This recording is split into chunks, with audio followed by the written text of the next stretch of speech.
Another edition of the Crazy Dad Lotus. This time we've been sorting out all of the suspension pieces here. So these are the front control arms. There's two sides to the top and two sides to the bottom, so we got both sides laying right there. And what I'm doing right now is I've been gathering all of these suspension pieces up and cleaning them up and getting them painted. And you can see some of the parts are in here. Some of them have already been done. It looks to me like they were done with some cheaper spray paint, and it's not holding up well. So a lot of them I'm going to be redoing and put my own paint on it. So we have the brakes down in here. You have the disc brakes on the spindles already, and then the drums and backing plates and braking assemblies down the box. Sorry, that's not showing up good. But yeah, here we got some coilovers. Those are the back ones, I believe, and the lower control arms for the back. This long piece here is a cross brace where the upper control arm mounts out there. Again, we got the coilovers for the front right there. And I don't have all the pieces yet gathered here, but I figure I'm going to get a bunch of them out and clean them up. So these are the rear hubs. They mount to some control arms, and there's a trailing arm that comes back from the chassis that grabs both sides of this piece, I believe. And this is the stub axle shaft that goes inside of there. And obviously these were cleaned up at one time, but they've gotten rusty again, so I'm going to have to knock them apart and reclean those up. But I've got those there. I've started working on the long trailing arms for the back suspension, and they're sitting right here. This is one of them. I've got this. I've been cleaning it up on my wire wheel right here on the grinder, getting all of the rust off. The guy before me, Dan, had already cleaned these really nice, and he had put some kind of a protective film on them. I don't know if it was an oil or something, but I had to clean that off with lacquer thinner, and then there were a lot of surface rust that was laying there, so most of it came off with a piece of red Scotch-Brite, but then I've been using this wire wheel to get the last of it. And I've got them all ready to go, and so I'm going to take this and head out to my high-tech spray booth workbench in the backyard and show you what I got going on here, where I've got the other one of these has been cleaned up and painted here. And why did I choose blue? I didn't. It chose me. I decided that I'm going to do this as low buck as I can and not... So two things here. This car sits so low to the ground that most of this chassis stuff you're not going to see unless you put the thing on a lift or you open up the engine compartment, and even at that I don't think you're going to see much of it. So mostly I'm interested in protecting it from rusting any further.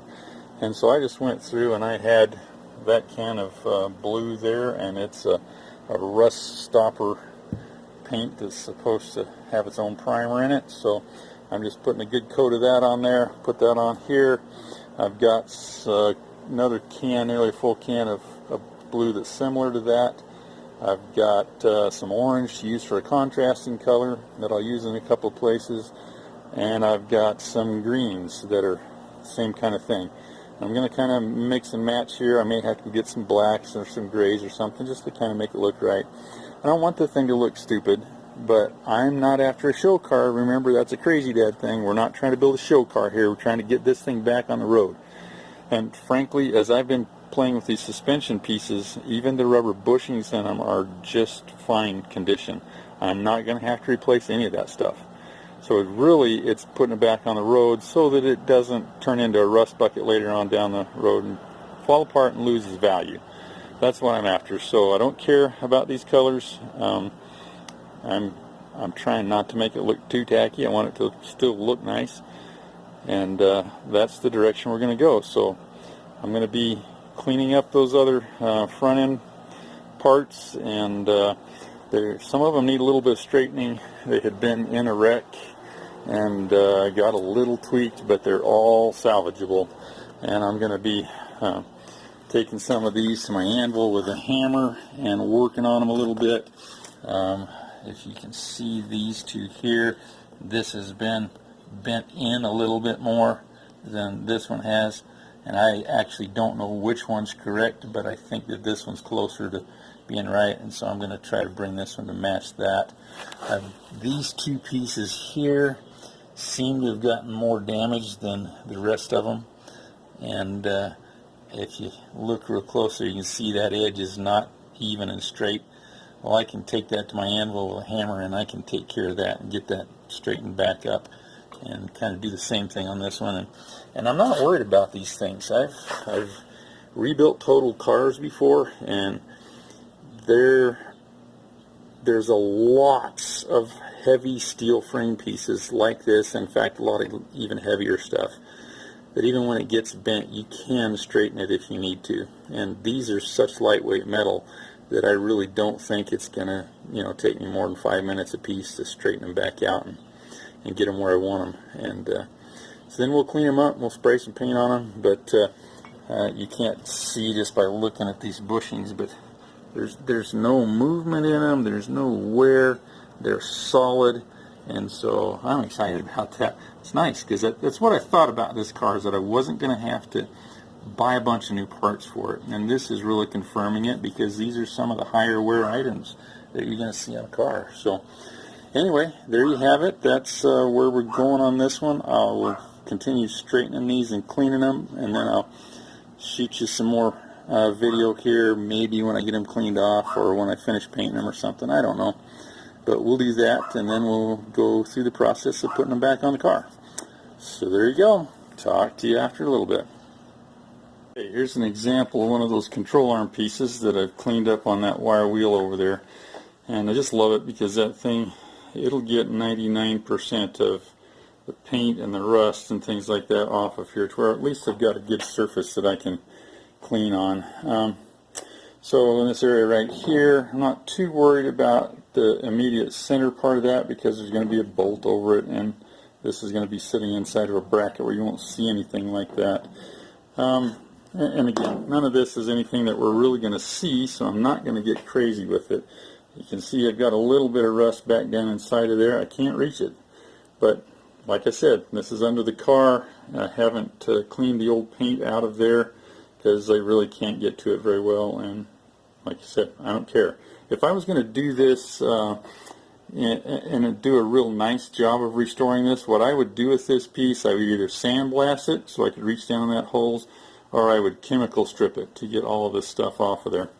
Now another thing I had found right here, the factory, incidentally, whoever welded this, the factory wasn't a very good welder, but the factory had a weld here. They welded a little stiffening plate in right in here, and then welded around these holes. And this part of the weld was actually protruding over too close to the hole, so that whenever you put a bolt head or a nut down in there, it wasn't going to cinch clear down tight all the way around the hole. This was going to be holding it up off of that a little bit. So I took my grinder and cleaned that up, because I want, the best, safest thing I can accomplish here. So little things like that you might want to mess with when you're doing things, just to make the project work better. But again, it's low buck restoration. That's going to be awesome. I'll go take it out and I'll paint it. I'll probably do that tomorrow. It's dark now and I ran out of daylight. But that's what I'm going to do with all of those, let's see, what are there, 8 pieces that are part of these control arms. Is I'm going to do those and get them painted up, and then once we get it all done, we'll be able to start reassembling it on the chassis, and that's when it starts to get exciting. So there you go. Just a little bit of FYI there on how I went about doing that.